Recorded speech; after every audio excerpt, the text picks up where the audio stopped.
नरेंद्र मोदी जी को एक सुझाव दिया है। मैंने कहा एक बार भैया की यात्रा वहां निकालो जहाँ से देश टूटा हुआ है।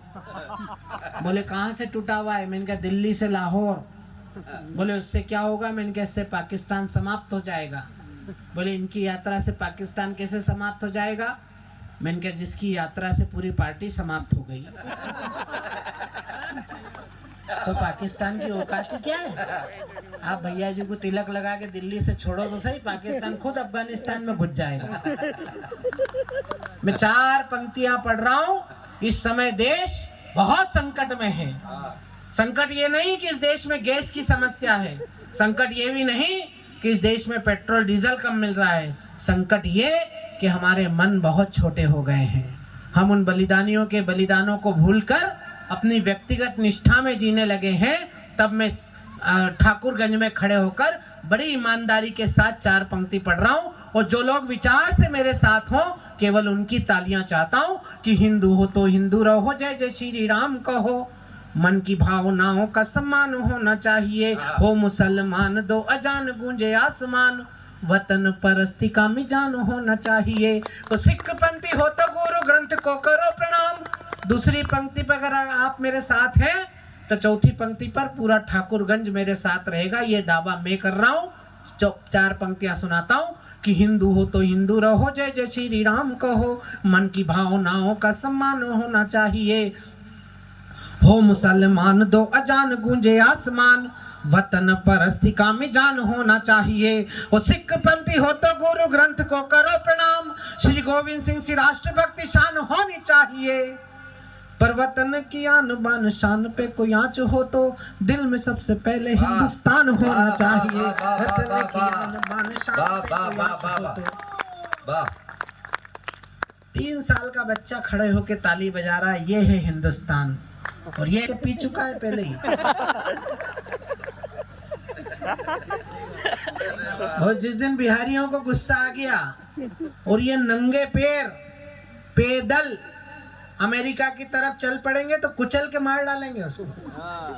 ढूंढे नहीं मिलेगा, ढूंढे दुनिया में, लेकिन केवल अपनी ताकत को बनाए रखिए। ये धर्म के नाम पर नहीं, ये जातियों के नाम पर नहीं। अगला बंद आपकी अदालत में खड़ा कर रहा हूँ, बिहार में पढ़ रहा हूँ, और मुझे पता है बिहार में कैसा प्रतिसाद मिलेगा। 4 पंक्तियां सुनना कि पंडित के घर जन्मे हो तो करो विधान। यूजीसी बिल क्या आया, सारे राष्ट्रवादी जातिवादी हो गए, वो राष्ट्र भूल गए। उनको याद आ गया कि मैं ब्राह्मण हूँ, ठाकुर हूँ, यादव हूँ, पासी हूँ,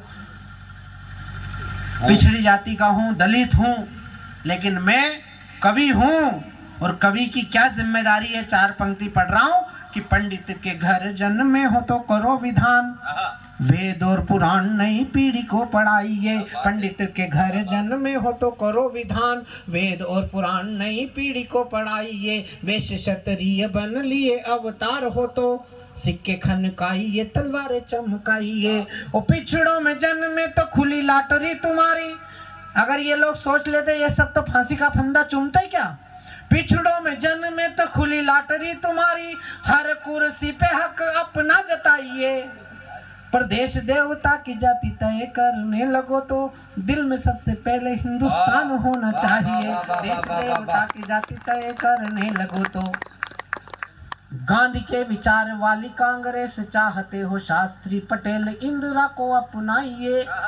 किसी कांग्रेसी से बुला के पूछ लो, ये 3 नाम तो उसी को पता नहीं है बेचारे को। इतनी हाइब्रिड फसल पैदा कर ली हमने।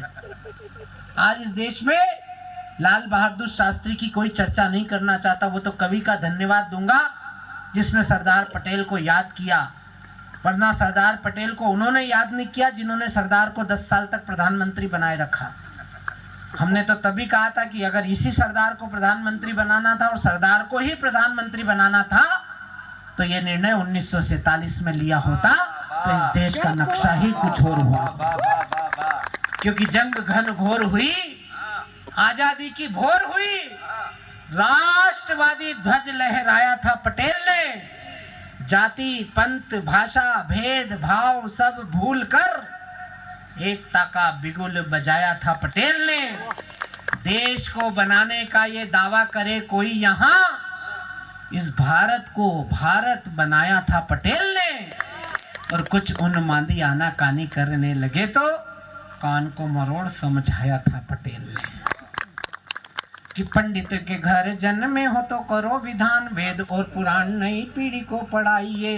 तो गांधी के विचार वाली कांग्रेस चाहते हो, शास्त्री पटेल इंदिरा को अपनाइए। मुखर्जी का शौर्य स्वाभिमान जन संघ में हो, माधव दीनदयाल के आदर्श अपनाइए। और जेपी का जो सपना तुम दिल में लिए पड़े तो सपा हो या चाहे बसपा को अपनाइए। पर देश को सुभाष वाली पार्टी बनाना हो तो दिल में सबसे पहले हिंदुस्तान होना चाहिए। देश को सुभाष वाली पार्टी बनाना हो तो देश जाति देश धर्म देश ही ईमान और देश ही हमारा भगवान होना चाहिए। जो हिंदू मुसलमान करते हैं और जिन मुसलमानों को हिंदुस्तान में तकलीफ है, जो लोग ये केन प्रकारेण, वो एक कौन मर गया अभी, खामनोई, क्या नाम है उसका, खेमनोई, नाम 3-4 बार लो तो मुंह को लकवा मारने का डर है। मारा किसने, मरा कौन, वो छाती कूटे हिंदुस्तान में हो रहे हैं।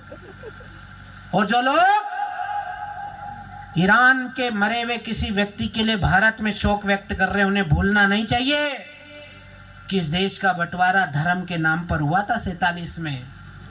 और उपलब्धि क्या है, पाकिस्तान में रहने वाला अब्दुल अभी भी कश्मीर में घुसता हुआ मारा जा रहा है और हिंदुस्तान में रहने वाला अब्दुल कलाम बनकर पूरी दुनिया में पूजा रहा है। ये भारत की ताकत है, क्या बात है, ये भारत की ताकत है, ये हमारे लोकतंत्र की ताकत है, ये हमारे देश की ताकत है। रहीम रसखान वाली भूमि का मुसलमान वक्त आ गया है अपने फर्ज को निभाएगा। अब्दुल कलाम ने बनाया परमाणु बम, अब्दुल हमीद कुर्बानी दोहराएगा। कश्मीरी घाटियों में घुस आए दुश्मन तो फातिमा के दूध की वो लाज भी बचाएगा।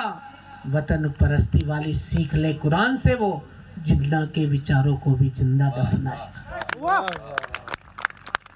ये हिंदुस्तान